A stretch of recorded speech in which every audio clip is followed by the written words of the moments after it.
Miss হবে না আপনার পছন্দের টিভি শো। দেখুন জি5 অ্যাপে একদম ফ্রি।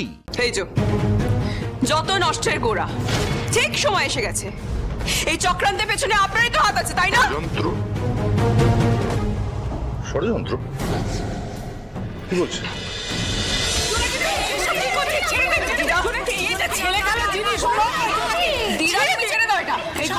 অনেক শয়তানি আমি দেখে এনেছি। আর না গোবিন্দ, বল এবার তুই সত্যিটা বলবি নাকি তোকে এফআইআর করে দেবো?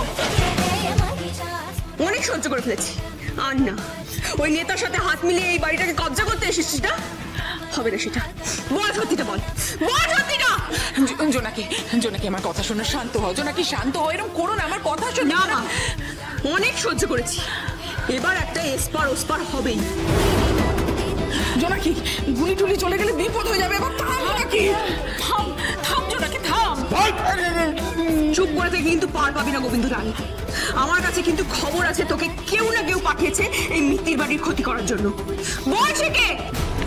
লাস্ট টাইম বলছি, কে পাঠিয়েছে? देखिए আমাকে কেউ পাঠায়নি। আমি আসলে ও জোনাকির উপর আমার অনেক দিনের থেকে গুসা ছিল। ও বহুত দিন আমাকে বহুতবার হিরাস করেছে আর অপমান भी করেছে। সেই জন্য ওর ক্ষতি করতে আমি এই যা করে ফেলেছি। মিথ্যে কথা! শুধু আমাকে জব্দ করার জন্য তুই এত বড় চক্রান্ত করতে পারিস না। প্রথমে এই বাড়ির পাইপ খারাপ করা, এই বাড়ির জল নষ্ট করা, তারপরে এই বাড়িকে জ্বালিয়ে দেওয়ার চক্রান্ত। এটা তো তোর একার মাথা হতে পারে না। বল এর বড় মাথা কে? বল।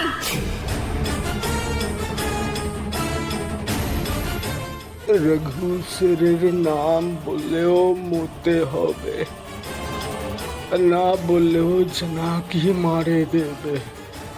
হে ভগবান, क्या करूं? আসল মাথাটা কিভাবে টেনে আনতে হয় না সেটা এই জোনাকি বিশ্বাস খুব ভালো করে জানি। আমার কিন্তু মাথাটা গরম হয়ে যাচ্ছে। আমি কিন্তু সত্যি গুলি চালিয়ে দেবো। বল সত্যিটা বল। কি হচ্ছে কি এসব? এ তো দেখছি বন্দুক টন্দুক বেরিয়ে গেছে।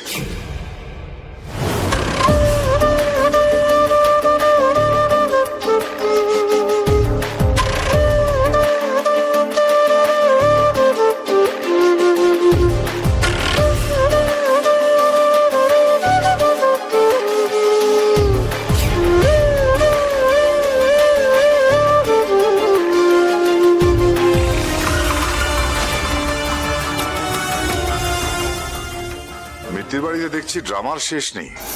যখনই এখানে আসি তখনই কোনো না কোনো সিন চলছে। আর সবকিছুর মূলে এই জোনাকি বিশ্বাস। এই যত নষ্টের গোড়া ঠিক সময় এসে গেছে। এই চক্রান্তের পেছনে আপনারই তো হাত আছে, তাই না? ষড়যন্ত্র কি বলছে? ম্যাডাম, আমি তো আমার মেয়ে জামাই বেয়াই বেয়ান এদেরকে বাড়িতে ছাড়তে এলাম। এই যে রিক বললো তোমাদের জলের সমস্যা নাকি মিটে গেছে, তোমরা বাড়ি ফিরে আসছো। তুমি যে আমাকে বলছো আমি ষড়যন্ত্র করেছি, চক্রান্ত নাকি সব করি এসব, এইসব আমাকে অ্যাকিউজ করার পেছনে তোমার কোনো রহস্য নেই তো?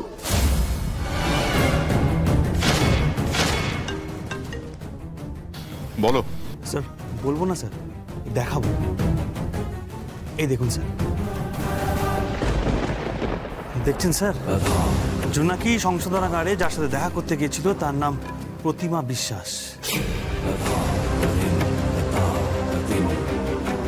বিশ্বাস স্যার নেম? হ্যাঁ স্যার। এই প্রতিমা বিশ্বাসকে একটু খোঁজ নাও তো। আর মিত্তির বাড়িতে বউ হয়ে আসার আগে জোনাকি থাকতো কোথায় সেটা একটু খোঁজ নাও। ইমিডিয়েটলি জানাও আমাকে। বুঝে শুনে কথা বলুন অ্যাডভোকেট রায়, বুঝে শুনে কথা বলুন, না হলে নিজের মান সম্মান আপনি নিজেই খোয়াবেন। আপনার কীর্তির কথা সবাই জানে অ্যাডভোকেট রায়, তাও আপনি তীরটা জোনাকির দিকে ঘোরাচ্ছেন। কোন সাহসে? দাঁড়াও। Holy horses row. কোনো কিছু না জেনে বুঝে তুমি হঠাৎ করে মাথা গরম করে ফেলো, এটাই তোমার দোষ। এই যে জোনাকি বিশ্বাস, এ কদিন এসছে বাড়িতে? অজানা অচেনা লোকজনদের নিয়ে এত পীড়িত, এত ভালোবাসা এই বাড়ির লোকজন এই বাড়ির প্রতি।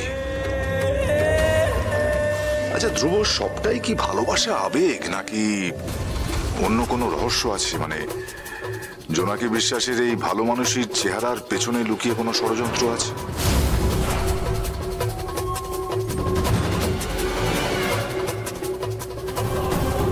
নেহাত আপনি আমার থেকে বয়সে বড়, না হলে আপনার মতো নেকড়েদের সাথে ঠিক কি করতে হয় সেটাই জোনাকি বিশ্বাসের খুব ভালো করে জানা আছে। আপনি এতটাই ধূর্ত যে আপনি এইসব উল্টো পাল্টা কথা বলে এই বাড়ির মানুষজনদের মনে সন্দেহ জাগাবেন, তাই না? আপনি কি ভেবেছেন? হ্যাঁ, আপনি এইসব কথা বলবেন আর আমার আপনজনেরা আমাকে ভুল বুঝবে, আমাকে দূরে সরিয়ে দেবে, আর আপনি এই বাড়ি, এই পরিবার খুব সহজে ভেঙে ফেলবেন, তাই না? আপনার কোনো জারিজুরি খাটবে না মিস্টার রঘু রায়। আপনার শয়তানির ফল আপনাকেই পেতে হবে।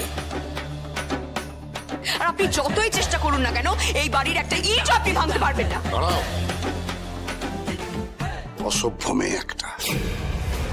কোন সাহসে তুমি রঘু রায়ের দিকে তেড়ে আসছো?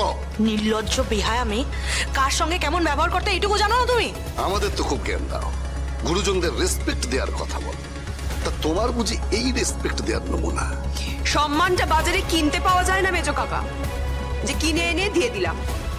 আর সবাই সেই সম্মানটা ডিজার্ভ করে না, সেই সম্মানটাকে অর্জন করতে হয়। যে ঘাড় ধাক্কা খাওয়ার যোগ্য তাকে নিশ্চয়ই সম্মান দিয়ে মাথায় করে রাখবো না?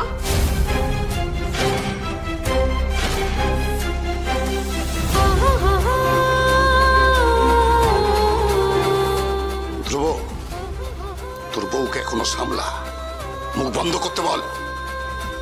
রাগ তো আমারও হচ্ছে মেজকা। যে লোকটা মিত্তির বাড়িকে স্যাবোটাজ করার চেষ্টা করছে, জ্বালিয়ে ফেলার চেষ্টা করছে, তাকে নিজের চোখের সামনে দেখে আমারও রাগ হচ্ছে। কিন্তু এই কিন্তুটা কিন্তু অনেক বড় শব্দ ধ্রুব, কারণ তারপরেই সব থেকে বড় প্রশ্নটা ওঠে, প্রমাণ কোথায়? এই যে আমার বিরুদ্ধে এতগুলো কথা বলছো, তার সপক্ষে তোমার কাছে কি কোনো প্রমাণ আছে? দেখাও। আরে ভাই, আইনের লোক তুমি, প্রমাণ ছাড়া কথা বলা তোমার মুখে সাজে না ধ্রুব। আর আপনি হলেন আইনের ভক্ষক। আইনের বিরুদ্ধে গিয়ে যত বেআইনি কাজ হয় তার হোতা আপনি। হ্যাঁ, আমি মানছি যে আমার কাছে এখন কোনো প্রমাণ নেই, কিন্তু ঠিক সময় প্রমাণটা জোগাড় করে আমি আপনাকে দেখিয়ে দেব। আগের বার আপনার মুখোশটা সবার সামনে টেনে খুলেছিলাম, এবারে মুখোশটা টেনে ছিঁড়ে দেবো আর আসল মুখটা সবার সামনে আনবো। তৈরি থাকবেন রঘু রায়। জি5 ডাউনলোড করুন আর সব এপিসোড দেখুন একদম ফ্রি।